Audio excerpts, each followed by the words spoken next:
Hey guys, let's continue now with the second part of this information. Now we're going to talk about the tongue.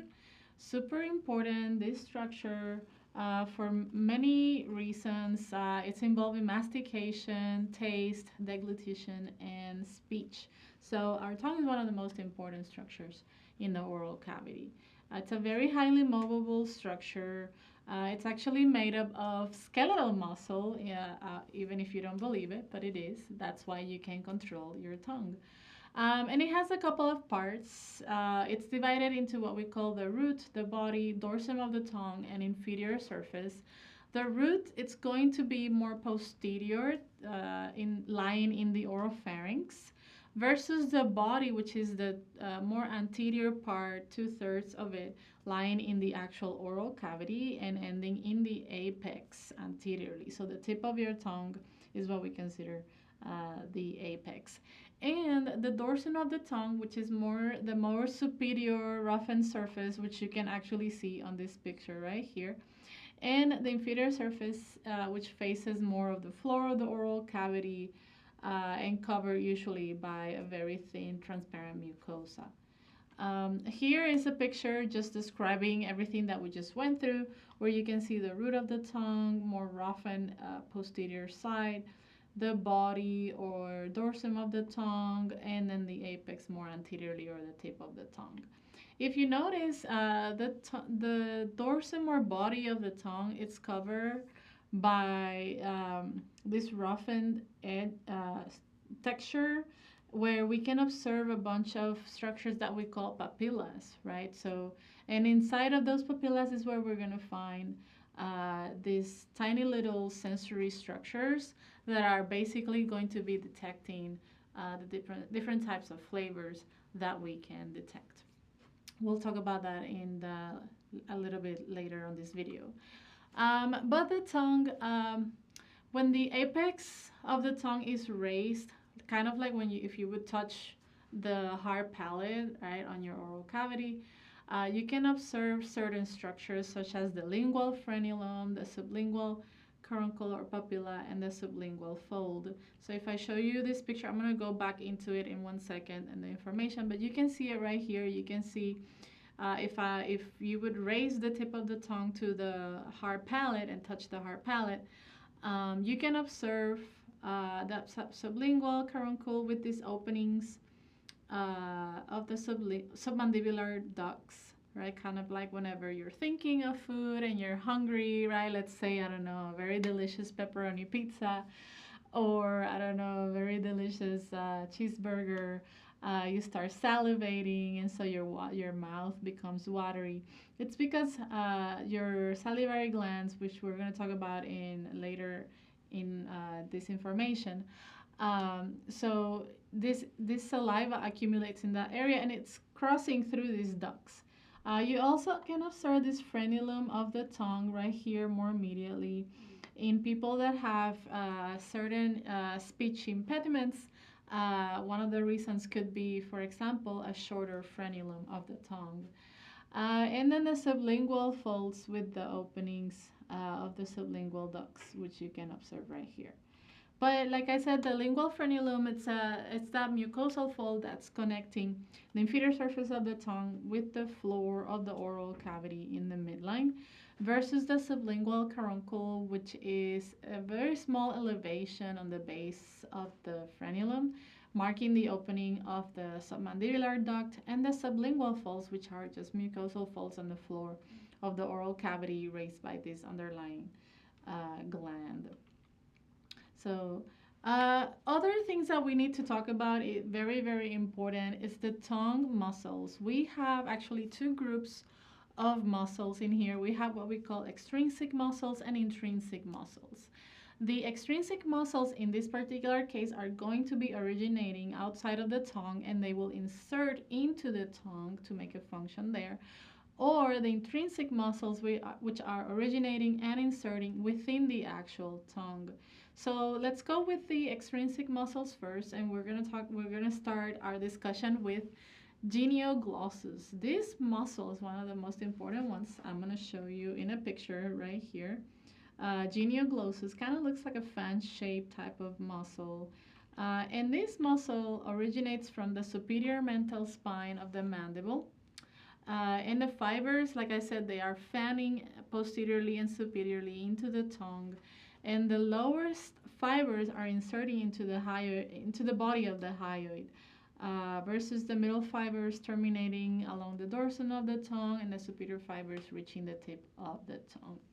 And so, a little clinical correlation, right, at the bottom here, is that if the genioglossus muscles on one side is not fully functional, it's usually because of hypoglossal nerve lesion, right? So the tip of the tongue, you're going to see it that it's going to be deviating towards the affected side when you ask the patient to stick their tongue out, and also on attentive protrusion, right? The tongue, instead of going more normally towards the front or anteriorly, it's going to deviate to the side. And I think I have a picture of it. Here it is. Here you can see it. Normal active protrusion more towards the anterior side, and then if it's a hypoglossal nerve lesion, you're going to see it deviating towards where there was the actual lesion. So that's an important clinical correlation, very easy to test. Now, other muscles, extrinsic ones, we have the hyoglossus and styloglossus. I think I have in this picture right here, I'm going to move myself to the side so you can see it. This is the styloglossus muscle, and this is the hyoglossus muscle. So for the hyoglossus, this is a more thin type of quadrilateral shaped type of muscle originating from the greater horn, body, and lesser horn of the hyoid bone. But these fibers are passing more superiorly and anteriorly, inserting into the lateral aspect of the tongue. And so the most important thing to know about this muscle is the action, which is to depress the tongue. And it makes sense because of where the muscles are attaching to. And then the styloglossus, which is originating from the styloid process, and the fibers are going to be passing more anteriorly and inferiorly to insert into the lateral aspect of the tongue. So because of that, the action is going to be more to elevate and retract the tongue. Now, some of the intrinsic muscles that we have to talk about the tongue, it's going to be the superior and inferior longitudinal, transverse, and vertical muscles, although I'm not going to emphasize those at the time. I want to emphasize more the extrinsic muscles. Now, another very important information that we have to go over is the innervation. Now, the tongue is actually one of the structures in the human body that has so many different nerves for so many different purposes, right? The tongue does actually so many things. So let's start with the motor nerve supply first. Starting with the motor nerve supply for the extrinsic and intrinsic muscles, which is typically by the hypoglossal nerve. However, we do have exceptions to the rule, right? One of the exceptions to the rules right here is the palatoglossus muscle, which is going to be supplied by the vagus nerve.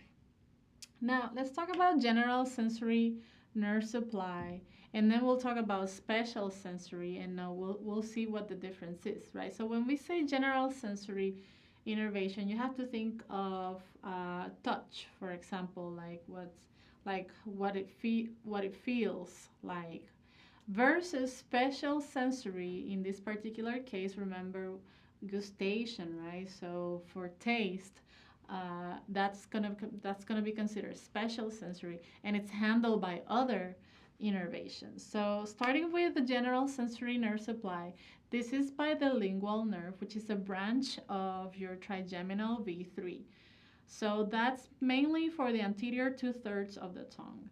Now on the posterior 1/3, it's going to be by the glossopharyngeal nerve, and then also the vagus nerve, which has a very small area adjacent to the epiglottis, right? So vagus nerve does innervate a very small area over there more posteriorly via the internal laryngeal nerve.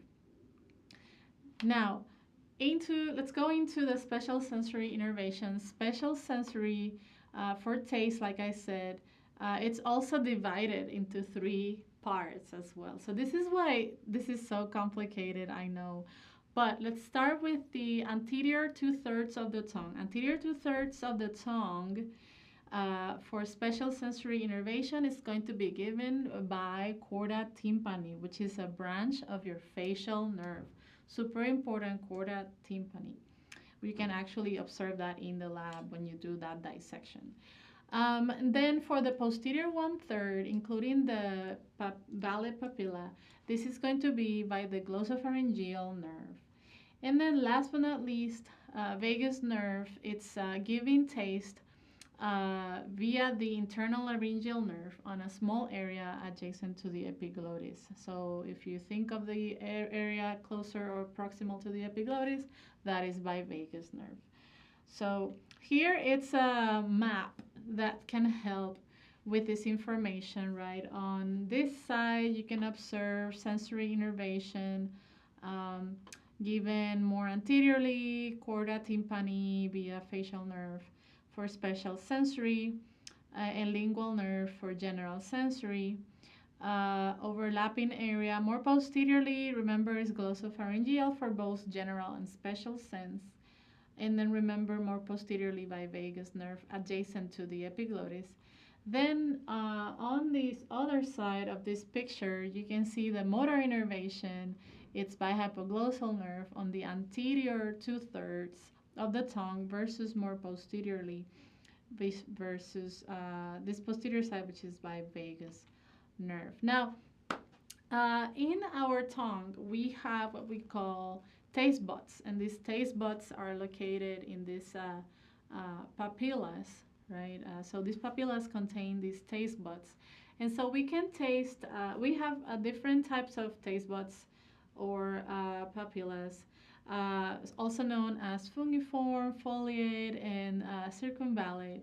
And they allow us to taste different types of taste, right? For example, bitter, sour, umami, sweet and salty. Umami, typically, it says here there's like a little vegetable, but also like meats.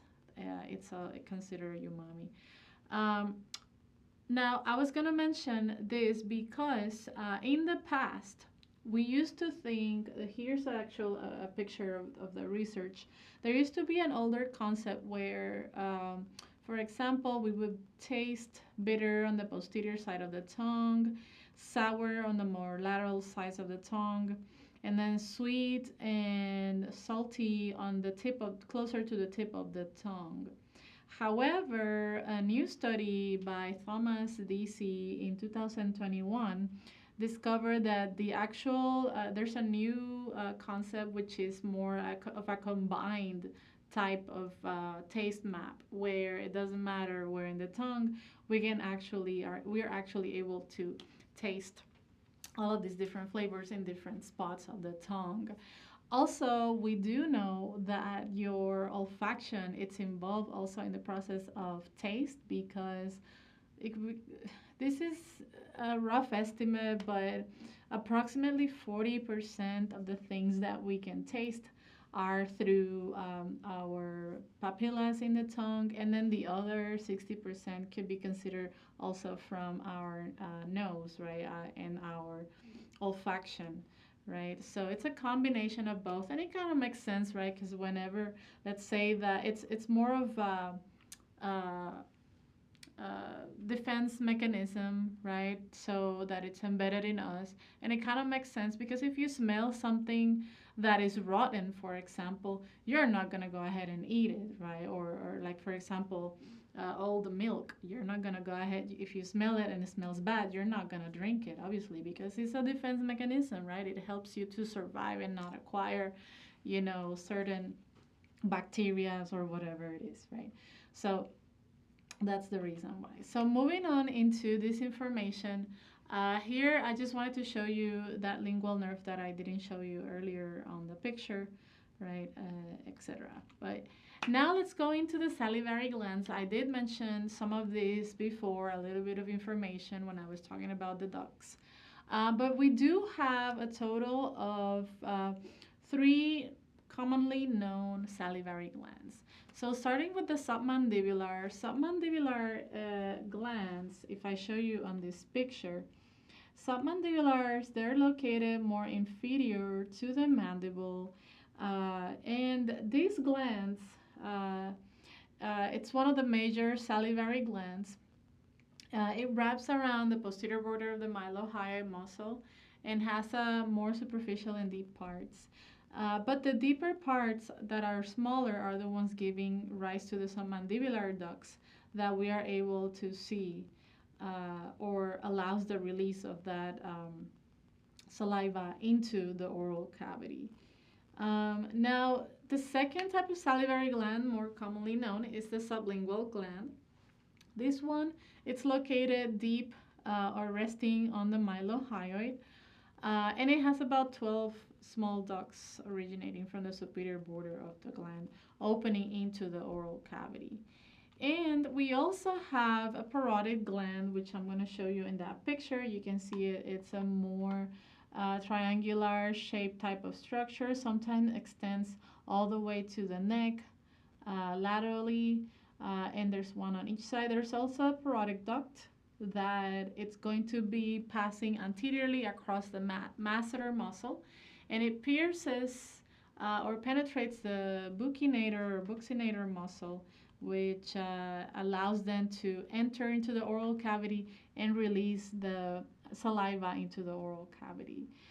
This parotid gland typically encloses the external carotid artery and the retromandibular vein, as well as the extracranial part of the facial nerve. So if you would dissect on that area deep to it, you would find those three structures. And so, like I said, this gland, it's going to extend anteriorly over the masseter muscle and inferiorly over the posterior belly of the digastric muscle. Now, interestingly enough, I said that those are the most commonly known glands. Recently, in a study by Balstar et al., they were also talking about this study very recently as well in 2021. They discovered these tubarial glands. It's like a new salivary gland on the dorsolateral aspect of the nasopharynx. And so in this picture right here that I'm showing you, you can observe those tubarial glands on the posterior side of the nasopharynx. On the anterior side of the nasopharynx, those dorsolateral aspect, more anteriorly to it, right? If I should say. So yeah, I just thought it was curious. It's a curious data to include. Last but not least, on this second video, we have to talk about the teeth.